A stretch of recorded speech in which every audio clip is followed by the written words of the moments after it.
Hello दोस्तों, इस video में पास के कुछ ऐसे क्वेश्चन लाए हैं जो आने वाली परीक्षाओं में इसी प्रकार के क्वेश्चन पूछे जा सकते हैं, इसलिए लास्ट तक बने रहिए दोस्तों। आपके किस चैनल में स्वागत है। चैनल दोस्तों पास के क्वेश्चन दोस्तों, यदि किसी पासे की सतह पर 1 से 6 तक अंक या बिंदु दर्शाए गए हों तो ऐसे पासे को हम दो भागों में विभाजित कर सकते हैं दोस्तों।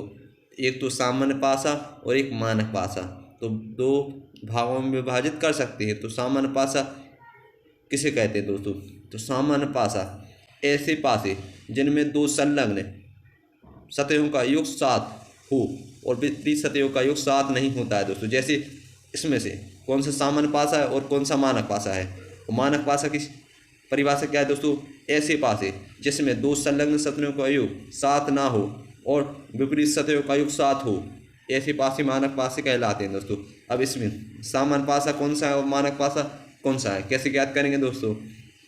तो मैंने बताया ना, सामान्य पासा किन्हीं दो सतहों का योग 7 हो सामान्य पासा में, और विपरीत सतहों का योग 7 नहीं होता है दोस्तों। मतलब इसमें 4 और 3 7 ये हो रहा है दोस्तों। इन सभी को जोड़ के देख लिया करो, 4 1 5 और 3 1 4, मतलब इसमें 4 और 3 7 हो रहे, मतलब एक क्या है दोस्तों? सामान्य पासा है। 4 और 3 क्या हो रहे हैं दोस्तों? 7, मतलब ये सामान्य पासा है और इनके विपरीत सतहों का योग 7 नहीं होता है दोस्तों। मतलब इनके विपरीत सतहों का योग 7 नहीं होता है। और जैसे ये सामान्य पासा हो गया, अब मानक पासा कौन सा कहलाता है दोस्तों? इसमें दोस्तों 3 और 2 5, 3 और 1 4 और 2 और 1 3, मतलब दो संलग्न परस्पर संलग्न सतहों का योग 7 नहीं है दोस्तों। इसमें किसी भी संख्या का योग 7 नहीं है, तो ये क्या है दोस्तों? मानक पासा है। मानक पासा में दोस्तों विपरीत सतहों का योग 7 होता है दोस्तों। जैसे यदि हमें इसके विपरीत सतह का योग ज्ञात करना है दोस्तों, मतलब इनके विपरीत सतहों का योग 7 होता है। जैसे 3 के विपरीत सतह कौन सी हो जाएगी दोस्तों? मानक पासा में। तो 7 में से 3 घटा दो तो 4, तो 3 के विपरीत सतह क्या हो जाएगी दोस्तों? 4 हो जाएगी।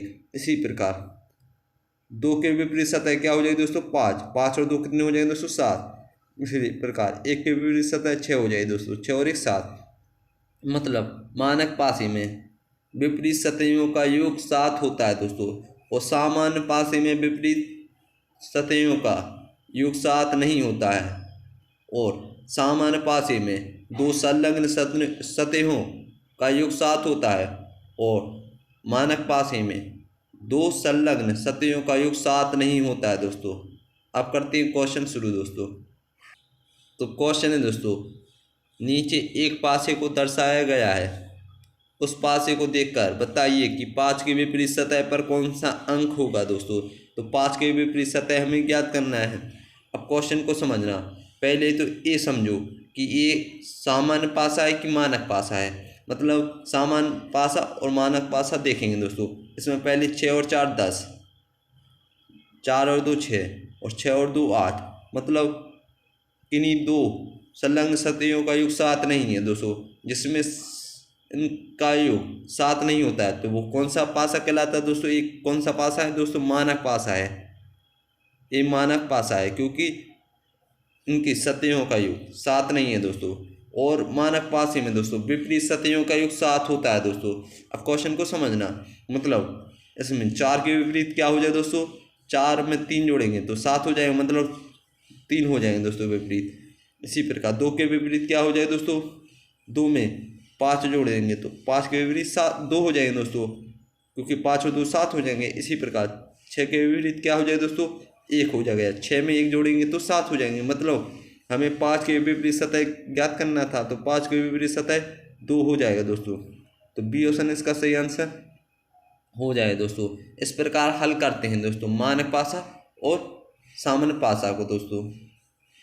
इसी प्रकार दोस्तों अगला क्वेश्चन है दूसरा भी सेम क्वेश्चन है निम्न पासे की स्थिति को देखकर ज्ञात करें कि 1 के विपरीत सतह पर कौन सा अंक होगा दोस्तों। तो हमें 1 की विपरीत सतह ज्ञात करनी है। तो इस पासे को देखेंगे, पहले ये देखेंगे कि ये सामान्य पासा है कि मानक पासा है। मतलब इसमें 6 और 1 7 हो रहा है, तो 7 हो गया, मतलब यह कौन सा पासा है दोस्तों? सामान्य पासा है, क्योंकि संलग्न सतहों का योग क्या है दोस्तों? 7, इसलिए ये सामान्य पासा हो जाए दोस्तों। ये कौन सा पासा है दोस्तों? सामान्य पासा। अब दोस्तों सामान्य पार्श्व के आमने सामने मतलब विपरीत सतहों का योग 7 नहीं होता है दोस्तों। अब इसमें हमें एक के विपरीत ज्ञात करना है दोस्तों। तो क्वेश्चन को समझना, जब इसमें ऐसा दिया दोस्तों तो कभी भी इसमें एक के विपरीत 5 हो नहीं सकता और 5 के विपरीत एक नहीं हो सकता, क्योंकि इसमें दिया है दोस्तों। इसी प्रकार कभी भी 5 के विपरीत इसमें जैसे 5 और 6 दिया है दोस्तों परस्पर, तो 5 के विपरीत 6 नहीं हो सकता और 6 के विपरीत 5 नहीं हो सकता। इसी प्रकार 1 और 6 परस्पर दिए हैं तो 1 के विपरीत 6 भी नहीं हो सकता और 6 के विपरीत 1 भी नहीं हो सकता दोस्तों। तो क्वेश्चन को समझना, मतलब हमें एक के विपरीत ज्ञात करना है दोस्तों। तो एक के विपरीत 5 भी नहीं हो सकता और 6 भी नहीं हो सकते। क्वेश्चन को समझना, ये दोनों नहीं हो सकते। मतलब एक पासे में कितने अंक होते हैं? 1 2 3 4 5 और 6, मतलब 5 और 6 अंक हो ही नहीं सकते इसमें। क्वेश्चन को समझना विपरीत। अब हमें एक के विपरीत ज्ञात करना है, मतलब एक के विपरीत 2 3 और 4 अंकों में से कोई एक अंक हो सकता है दोस्तों। तो इसमें बी ऑप्शन इसका सही आंसर हो जाए दोस्तों। 2 3 या 4 दोस्तों, 2 या 3 या 4। मतलब इसमें दोस्तों एक के विपरीत 5 और 6 तो हो नहीं सकता, और दोस्तों 2 3 4 में से कोई एक अंक हो सकता है दोस्तों। वो इसमें हम बता नहीं सकते क्योंकि इसमें और कुछ दिया नहीं है दोस्तों। मतलब 2 या 3 या 4 में से कोई एक अंक हो सकता है दोस्तों एक के विपरीत सतह पर। तो बी ऑप्शन इसका सही आंसर हो जाए दोस्तों। इसी प्रकार दोस्तों अगला क्वेश्चन है तीसरा भी सेम क्वेश्चन है दोस्तों। क्वेश्चन है नीचे एक पासे की स्थिति दी गई है, अंक 4 के विपरीत सतह पर कौन सा अंक होगा दोस्तों। तो 4 के विपरीत सतह में ज्ञात करनी है दोस्तों। तो क्वेश्चन को समझना, तो पहले इसको हम देखेंगे ये सामान्य पासा है कि मानक पासा है दोस्तों। तो 5 और 4 कितने हुए दोस्तों? 9। इसी प्रकार 5 और 1 6 हो जाएंगे दोस्तों, 4 और 1 5 हो जाएंगे। मतलब किन्हीं दो संलग्न सतहों का योग 7 नहीं है दोस्तों। तो ये सामान्य पासा तो नहीं होगा दोस्तों, ये क्या हो गया दोस्तों? मानक पासा है, क्योंकि मानक पासा वो है जिसमें किन्हीं परस्पर दो संलग्न सतहों का योग 7 नहीं होता है दोस्तों। मतलब इसमें इन अंक परस्पर सतहों का योग 7 नहीं है दोस्तों, तो ये मानक पासा है। और मानक पासे के विपरीत सतहों का योग 7 होता है दोस्तों। मतलब हमें 5 के विपरीत सतह क्या हो जाए दोस्तों? 7 में से 5 जाएंगे तो 2 बचेंगे, मतलब 5 और 2 7 हो गए। और इसी प्रकार यहाँ पर 6 और 1 7 हो जाएंगे, और यहाँ पर 4 और 3 7 हो जाएंगे, क्योंकि मानक पासे में विपरीत सतहों का योग 7 होता है। तो 4 3 7 हो गए। मतलब हमें क्या ज्ञात करना था? अंक 4 के विपरीत सतह पर कौन सा अंक होगा दोस्तों। तो 4 के विपरीत सतह पर 3 अंक होगा, तो सी ऑप्शन इसका सही आंसर हो जाए दोस्तों। तो इसी प्रकार के क्वेश्चन एग्जाम में पूछे जाते हैं, इसलिए लास्ट तक बने रहिए दोस्तों। इसी प्रकार दोस्तों अगला क्वेश्चन है चौथा भी सेम क्वेश्चन है दोस्तों। क्वेश्चन है नीचे दिए गए पासे में अंक 1 के विपरीत सतह पर कौन सा अंक होगा दोस्तों। तो 1 के विपरीत सतह पर कौन सा अंक होगा हमें वो ज्ञात करना है दोस्तों इस आकृति में दोस्तों। अब क्वेश्चन को समझना, तो पहले हम ये देखेंगे कि ये सामान्य पासा है या मानक पासा। तो इसमें 5 और 2 7 हो रहे हैं, मतलब दो संलग्न सतहों का योग 7 है। तो यह एक सामान्य पासा है दोस्तों। कौन सा पासा है दोस्तों? सामान्य पासा है। अब क्वेश्चन को समझते हैं दोस्तों। सामान्य पासे में दोस्तों सामान्य पासे में विपरीत सतहों का योग 7 नहीं होता है दोस्तों। मतलब इसमें हमें एक के विपरीत ज्ञात करना है दोस्तों। तो इसमें एक के विपरीत 5 हो नहीं सकता, और एक के विपरीत 2 हो नहीं सकता, और 2 के विपरीत 1 होगा नहीं, और 5 के विपरीत 1 होगा नहीं दोस्तों। तो क्वेश्चन को समझना, तो कौन सा होगा दोस्तों? तो 1 के विपरीत। अब इसमें क्या बचे दोस्तों? इसमें दोस्तों 1 के बाद 2 इसमें दिया है दोस्तों, 3 नहीं दिया है, 3 4 के बाद 5 दिया है, और 6 नहीं दिया है दोस्तों। मतलब इसमें 1 के विपरीत 3 भी हो सकता है दोस्तों, 4 भी हो सकता है, और 6 भी हो सकता है दोस्तों। 1 के विपरीत 3 भी हो सकता है दोस्तों, 4 भी हो सकता है, और 6 भी हो सकता है दोस्तों। इन तीनों अंकों में से कोई एक हो सकता है दोस्तों। तो इसमें ए ऑप्शन दिया नहीं है दोस्तों, तो ए वाला ऑप्शन नहीं दिया, तो इनमें से कोई नहीं हो जाएगा दोस्तों। डी ऑप्शन इसका सही आंसर हो जाएगा दोस्तों। इसमें एक के विपरीत कोई सा भी पासा हो सकता है, क्योंकि ये सामान्य पासा है दोस्तों।